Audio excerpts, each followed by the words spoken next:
Hey guys, welcome to the channel. It's Jack with Stronghold Strength and Conditioning. And today, I'm giving you 3 ways that you can burn fat naturally.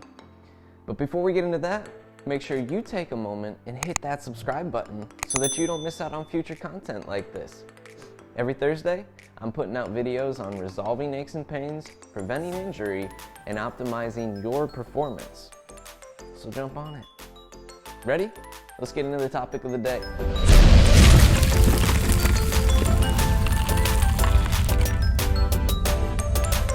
All right, guys. Today's topic, 3 ways that you can burn fat naturally. Now, the whole basis of today's video is on the idea of the fact that our bodies have 3 metabolic pathways that we really use to basically create energy for our bodies to use for the activities that we're doing for our daily activity and our overall metabolism, our life. So the whole process here is that we have 3 ways that we can really specifically hone in on the process and the pathway that metabolically uses fat more proactively in our bodies and kind of adapts to using fat as a fuel source if we prime our body in that way. Now there is a little catch here, so you got to stick around for the end for that one. And there might be some implications that we want to take in and considerations to make. So also make sure you stick around for the end for those. The whole process here that we're looking at today is going to be something called oxidative phosphorylation. And this is the process where our body can take basically fatty acids through beta oxidation and use those in the Krebs cycle and something called the electron transport chain. Now, we normally see this process being used at lower intensity activities overall, or in between high intensity bouts where we're actually resting between those high intensity bouts. And that is the main idea. We can also change how our body uses the fuel based on what fuels we're providing it. So let's get into these 3 and we'll kind of talk about what they are and how they affect the body in this way. Before we go any further in this one, make sure you guys take a moment to drop by the description and grab my free nutrition guidelines for mobility and human performance. Number 1, the ketogenic diet.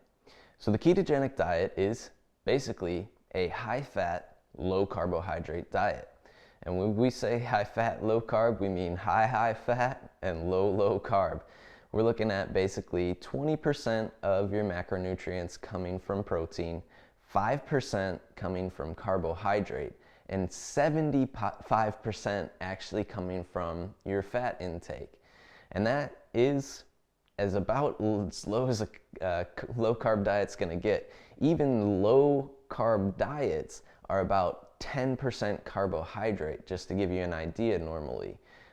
So with that, you naturally see the body have to adapt to make itself more able to burn fat.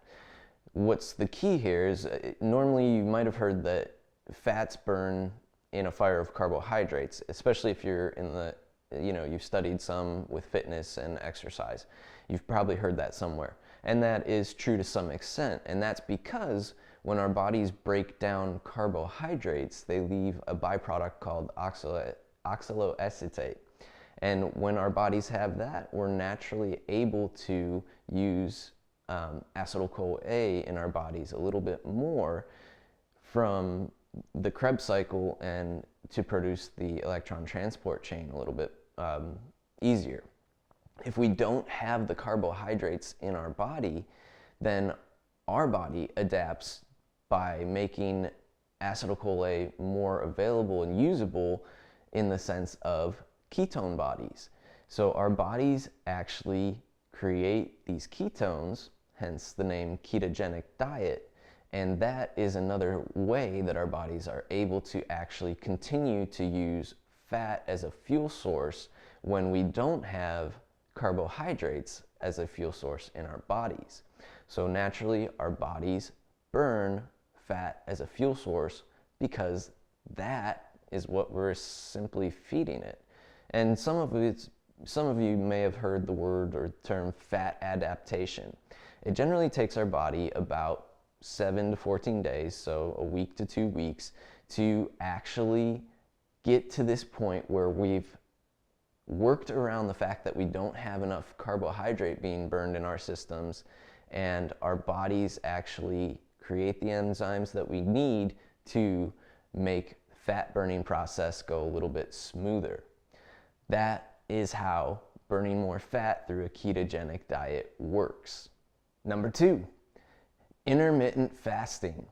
So the use of intermittent fasting as a tool basically relies on the fact that our bodies can use beta oxidation to break down fatty acids into, once again, acetyl-CoA to go into the Krebs cycle and still use the form of oxidative phosphorylation to create energy for our bodies. So we're actually training our bodies to use the fat stores that we have a little bit more naturally when we use intermittent fasting. And generally, if you're just starting out, I usually recommend people trying 16-8 as their fasting go about. You could do it daily, you could do it multiple times per week, every other day, but that's usually a good place to begin if you've never tried intermittent fasting before. Now, keep in mind that once again, intermittent fasting doesn't necessarily mean that our bodies will always use fat as a fuel source, but it is one way to actually get them to once again become a little bit more what some people would call fat adapted. Now, this fat adaptation once again gets our bodies to basically upregulate the enzymes that they need to help the process go along smoother. So we see that beta oxidation start to work a little bit better than it would because the enzymes that we need are created, because once again we haven't fed for a 16-hour period at least, and then we need some fuel source, so our body has to pull from its own fat stores in this sense. Now, our body can also use protein, so we have to be careful with the balance overall that it has its options, and our overall intake nutrient-wise is going to be important on what our bodies are going to be burning as well. This is why you often see our number 1 way, ketogenic diet, paired with intermittent fasting, because it really primes our bodies quite well to use fat as our main fuel source and to become, as some would say, fat adapted overall. So the combination of ketogenic diet, where we're actually just providing fat as our main fuel source and causing our body to adapt through that sense, in combination with intermittent fasting, is a really powerful tool to get our bodies to naturally burn more fat. And number 3, low intensity steady state cardio, or LISS. So you might have heard of it called that way. Low intensity activity is where our bodies just most naturally use oxidative phosphorylation as the main overall provider of fuel.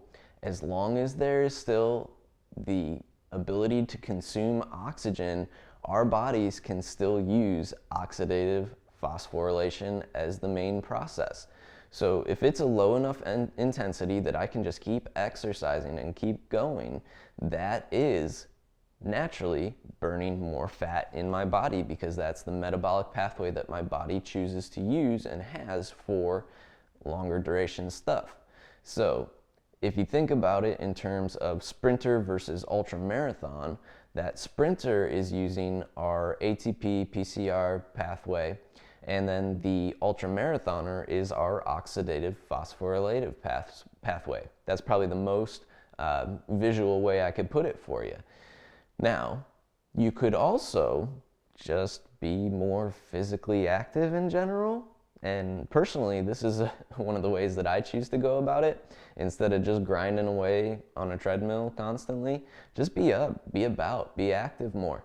You're naturally burning fat at rest or at lower intensities more than when you are exerting more energy, believe it or not. But that's where we actually get to the catch of all of this today. All right, you ready for this part?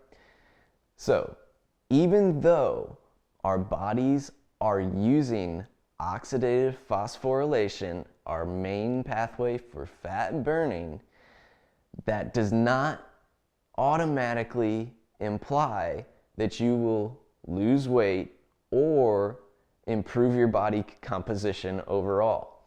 Yes, your body will be burning more fat as its fuel source overall with all these methods that we have. So ketogenic, naturally burning more fat because we provide more fat.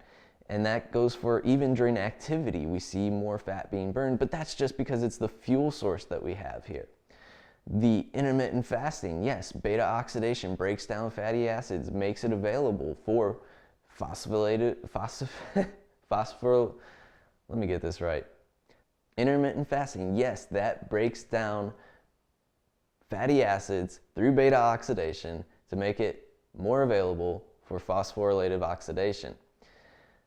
And naturally, we burn more fat at lower intensity activities overall. So just being more active is a way to burn more fat naturally as a fuel source. But unless you are in, ready for this? A caloric deficit, we're not going to see any difference in your overall weight or your overall body composition. You need to be in the caloric deficit to make all three of these actually work to improve those physique-based goals that you might have. And that's probably why most of you are actually watching this video, is because we want to see weight loss, we want to lose more body fat. And you have to understand that ketogenic diet is a good way for some people to actually do that. And some people's bodies actually respond pretty well and they feel better in that low carb state and that high fat state. And likewise, intermittent fasting is a great tool to have in your kit. These are all tools that we can use to get our body to actually use fat as a fuel source. But until we are in a true caloric deficit, we're not going to be budging the scale anywhere, and we're not going to be improving physique. Now, there are implications that we should look at as far as for the athletic population. Now, they might actually be negative implications when this applies to athletes. So we're really primed to use ATP, PCR as our first main fuel source when it comes to power and short duration exercise. So that really explosive stuff, once again, going back to the sprinter, or think of a deadlift, 1 rep max, anything you want to put out there. That is our main system for power there. But we also use glycogen as that second main fuel source when we're talking about muscular strength. So anywhere from about 80 seconds and beyond is when we really get into that phosphorylative oxidative system. And if we're not really in it for a long duration and we're really focused on our strength and power, then these might not be the best means of improving your body composition while still trying to maintain your performance. And that's just something you should be aware of if you're an athlete who wants to still see maybe muscle gain in their training and who wants to see power and strength improvements in their training. We might actually be hindering the amount of strength that we can gain by eating or using these tools. And you should just have that in mind. And there you guys have it. 3 ways that you can get your body to burn more fat naturally. But is it the right option for you? You might have to play around with it, and you might have to consider what your goals are overall. Physique, weight loss, if those are the only things that you're really going for, sure, it might really work for you as long as you are in a caloric deficit. But if you're an athlete and you're really trying to actually see athletic improvements in strength and power, it might not be the best approach for you. And just know that. If you guys like this video, make sure you let me know by clicking that big thumbs up down below.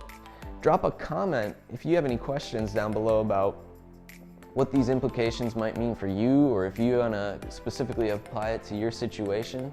Let me know if you tried keto or intermittent fasting, or if you just love your low intensity steady state cardio. Don't get me wrong, I just like to be outdoors and more active, so that's my sense about it. And if you haven't already, make sure you take a moment to hit that subscribe button so that you don't miss out on future content like this. Every Thursday, I'm putting out videos resolving aches and pains, preventing injury, and optimizing your performance. Let's get on it.